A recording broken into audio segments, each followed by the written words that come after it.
Father's Day from ABC7. Threat in the east. At least 4 people died and several others are missing in West Virginia. Flash floods there destroying homes and washing away roads. Cars submerged underwater. The governor there declaring a state of emergency. So let's get right to meteorologist Jeff Smith from our New York station WABC. So Jeff, talk us through what's ahead. How long is this dangerous weather going to last? Well, we're getting late reports of 4-inch per half-hour rainfall rates in northern parts of West Virginia, the same areas that were hammered by rainfall, that deadly flooding. Ohio County, West Virginia in particular, a flash flood emergency. Flood watches in effect through this evening from southeastern Ohio all the way down to parts of North Carolina. Maybe a little bit of a break in the action as we head into the day tomorrow, but more storms flaring up on Tuesday, so it's an active pattern over the eastern third of the country. We also have severe storms breaking out over the Rockies. Severe thunderstorm watches in effect for eastern parts of Montana. Could be some high winds and hail with those. That'll spread off to the east, Minneapolis, St. Paul area during the day tomorrow. Watch for damaging wind and potentially large hail. The heat, the big story out west, Phoenix, Las Vegas, several days in the triple digits. Mary? Several days and a soggy start to the week for so many, Jeff. Yes. Thank you. Overseas now to Israel and Iran exchanging a barrage of airstrikes. This as Israel expands strikes inside of Tehran. Explosions and plumes of smoke hovering over the city skyline. And we're also learning tonight that President Trump rejected a plan to assassinate Iran's supreme leader. ABC's chief foreign correspondent Ian Pannell is in Tel Aviv tonight. Tonight, Israel expanding its assault inside Iran as the conflict between the Middle East's 2 strongest military powers escalates. The two trading a barrage of attacks for a 3rd day in a row after Israel launched what it called a preemptive attack.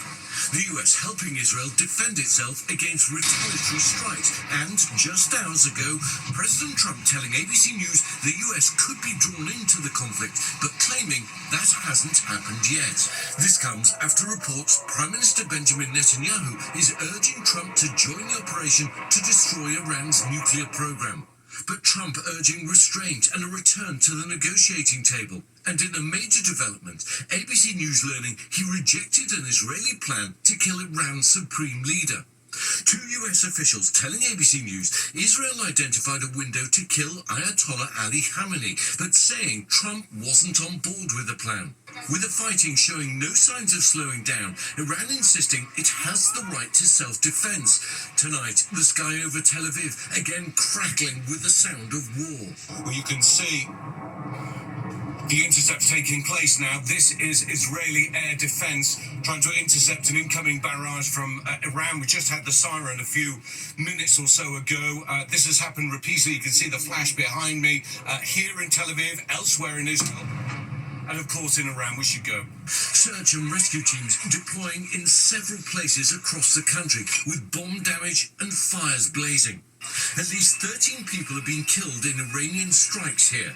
The Israeli ambassador telling our Martha Raddatz 10 to 15% of the Iranian missiles are breaking through air defenses. We have some good defense systems, anti-missile defense systems, but they're not hermetically sealing the skies. The IDF says it struck over 250 targets in Iran since the beginning of strikes. At least 220 people reportedly killed in Israeli strikes, according to Iranian officials. The sky over the Iranian capital shrouded in smoke and fire after a gas depot was hit. Production at the world's largest gas field partly suspended. Prices of crude oil already shooting higher Friday. Mary, Israel trying to eliminate its enemies in Gaza, in Lebanon, and now in Iran. And despite calls for de-escalation from President Trump, this remains a highly dangerous moment for this region. Mary? It certainly is. Ian Pannell on the ground in Tel Aviv. Ian, thank you. Now to the protests from coast to coast for the so-called No Kings movement. Most of them peaceful, but at least one person is dead after police say a gunman opened fire on demonstrators in Salt Lake City, the panicked crowd running for safety.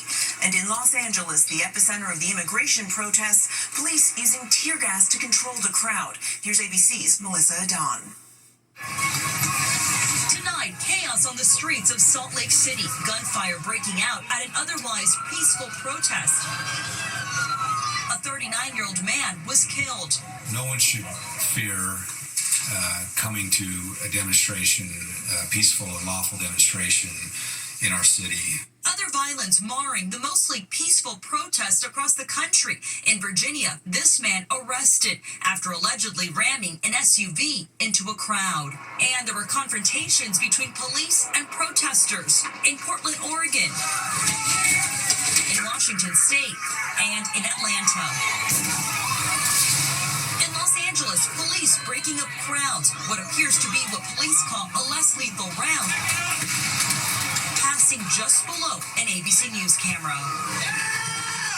But the large majority of the more than 2,000 nationwide so-called No Kings events taking place without incident. In Santa Monica, I met a mom and daughter calling for an end to the immigration raids. You decided to go out to the No Kings Day protest. How come? Well, it's actually more personal to me because my mom brought me here illegally. We are U.S. citizens now, but that doesn't take away the story of how hard it was to get here. Those raids targeting farm workers days ago in California. President Trump days later saying there would be protections for workers in agriculture and hospitality. And on Friday, Marines in LA detaining a veteran who was on his way to the VA for an appointment. Mary, all of this coming as the Associated Press is reporting that the Trump administration is handing over Medicaid information to immigration enforcement officials. That data could help them find undocumented workers. Mary? Okay, Melissa, thank you. Now to the tanks, troops, and flyovers in the nation's capital. President Trump finally getting his military parade, celebrating the 250th birthday of the U.S. Army. The president now heading tonight to Canada for a gathering of G7 leaders, where the Israel-Iran crisis and Trump's trade war will loom large. Here's ABC's senior White House correspondent, Selena Wang. Tonight, President Trump heads to Canada for meetings with G7 leaders as conflicts in the Middle East, Ukraine, and the president's trade war loom large. Trump celebrating the Army's 250th anniversary Saturday night on his 79th birthday, delivering a stark warning as he tells Iran not to attack the U.S. Time and again, America's enemies have learned that if you threaten the American people, our soldiers are coming for you. Your defeat will be certain, your demise will be final, and your downfall will be total and complete. The first military parade held in the nation's capital since the 1991 Gulf War victory celebration. The show of force featuring 6,700 soldiers, tanks, and military aircraft. The price tag estimated to cost taxpayers up to $45 million. Weather dampening turnout for a show of force Trump has longed for.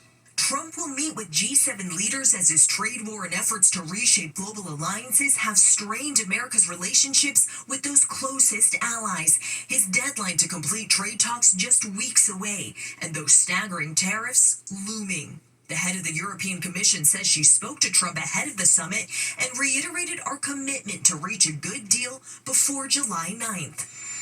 And sources tell us the Trump administration is considering adding 36 more countries to its travel ban list. This includes mostly African nations and some major U.S. partners like Egypt. Now, this would dramatically broaden the travel ban that the Trump administration already imposed on 12 countries earlier this month. Mary? A significant escalation. Selena, thank you. Next tonight, the dramatic removal of a passenger moments before takeoff. Authorities saying he posed a direct threat to the safety of the aircraft. The passenger allegedly making a flippant remark regarding a bomb. The incident disrupting hundreds of flights at SeaTac Airport. More now from ABC's Zareen Shaw. Just moments before this Alaska Airlines jet was clear for takeoff, passengers bound for Washington State forced to evacuate after what the airline calls a security threat. Tonight, new video capturing officials removing a passenger from the plane and taking him into custody after the airline says they made a direct threat to the safety of the aircraft to one of our flight attendants when the flight was taxiing to the runway Saturday at Seattle-Tacoma International Airport. The crew acting swiftly, securing the plane away from the airport as local and federal law enforcement moved in. All 68 passengers and 4 crew members forced to undergo a security screening before returning to the airport.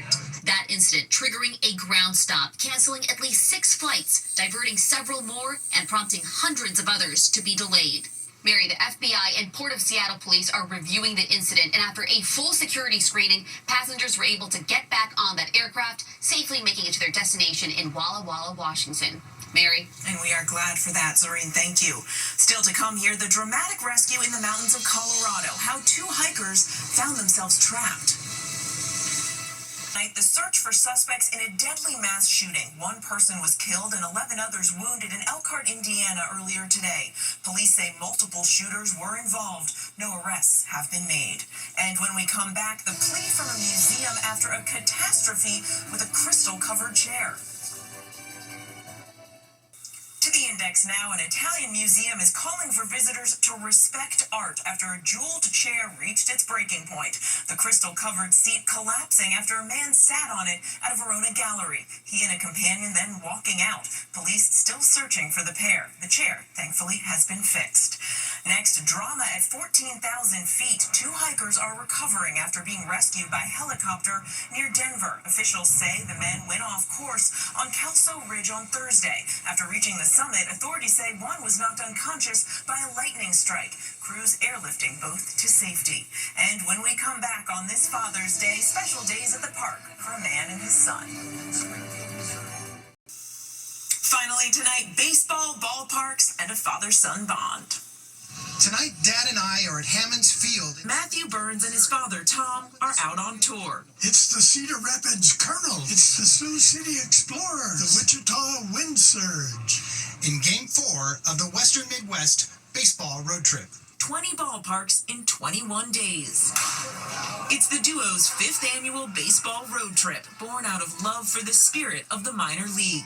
Kids on the field between innings, these young players trying to live out their dreams, all the great ballpark food. To date, they've hit 92 ballparks in 23 states, DC, even British Columbia, covering nearly 15,000 miles. A simple quest for joy of the sport. From the fans to the food. It's a chilly night in Bismarck. Perfect for a chili dog. And the great American pastime.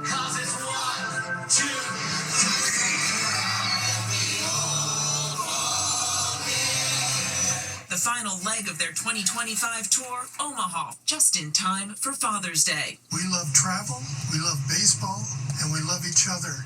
And it doesn't get any better than that. The message I want to share with my dad is how much I appreciate him coming on these trips with me. For the love of the game and each other. Happy Father's Day! And a happy Father's Day to all. I'm Mary Bruce. Good night.